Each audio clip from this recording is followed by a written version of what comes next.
Studio Ara. तोहके देखी दिल भइल हमर गिल हो, जादव जी ऐसन कबो भइल नाही फील हो। हाँ तोके देखी दिल भइल हमर गिल हो, जादव जी ऐसन कबो भइल नाही फील हो। नाही लागे केहू से डर जब बनब मरद, नहीं लागे केहू से डर जब बनब मरद। लोग कहे कई गो लवर बनवलू हो। नया साल नया साल में नया काम कइलू हो। अच्छा वही रान के तू भइलू हो। चुप रह। नया साल में नया काम कइलू हो। माल वही रान के तू भइलू हो। ओए होए माल वही रान के तू भइलू हो। माल वही रान के तू भइलू हो।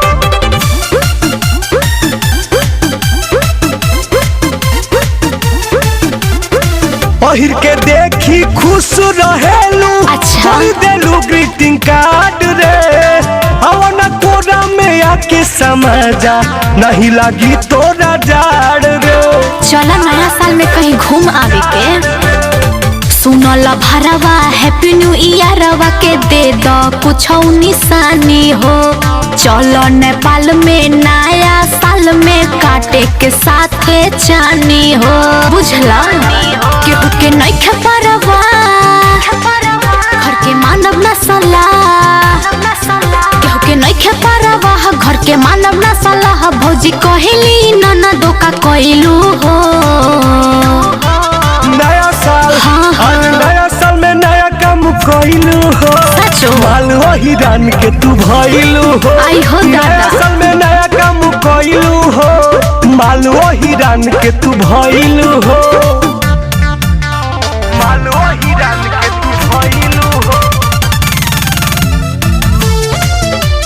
माल वही रान के तू भइलू हो।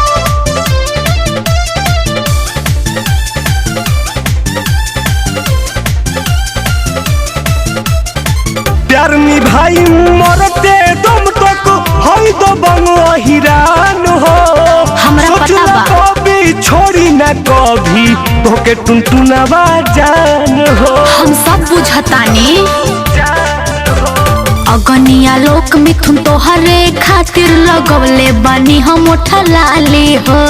पहिला प्यार के पहिला ह तोहफा आके आगी तो चाटो हाली हो।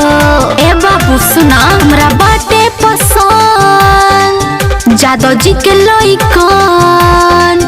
हमरा बाटे पसंद जादव जी के लइकन। कहब तू ही आदत धरइलू हो। नया साल नया साल में नया काम कइलू हो। माल वही रान के तू भइलू हो। नया साल में नया काम कइलू हो। माल वही रान के तू भइलू हो।